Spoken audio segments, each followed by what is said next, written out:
யாக்கோபு 3ஆம் அதிகாரத்தில் யாக்கோபு சொல்லுகிறார், ஒரு கப்பலை நடத்துகிறவன்.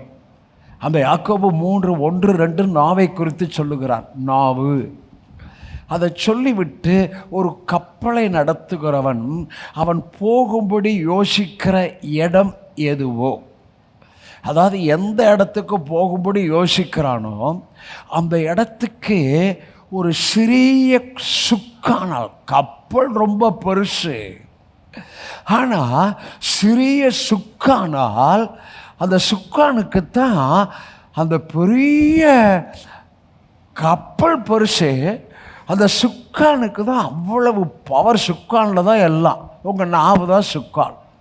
இப்போ அந்த சுக்கான் என்ன பண்ணுதான், இவன் போகும்படி யோசிக்கிற இடத்திற்கு அந்த சுக்கானால் அது திருப்பப்படும் அல்லது கொண்டு போகும்.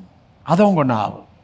நீங்கள் போகும்படி யோசிக்கிற எந்த இடத்துக்கோ உங்கள் நாவு கொண்டு முதல்ல பிளேஸ்.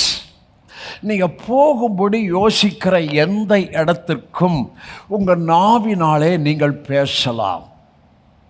ரெண்டாவது, நீங்கள் போகும்படி யோசிக்கிற எந்த இடத்துக்கும் அந்த இடத்தை உங்கள் சிந்தையிலே உடையவர்களாய் இருப்பீர்களே ஆனால் அந்த நாவும் உங்கள் சிந்தையும் போகும்படி யோசிக்கிற அந்த இடத்துக்கு, போகும்படி பேசின அந்த இடத்திற்கு உங்கள் வார்த்தை அல்லது நாவு கொண்டு போகும்.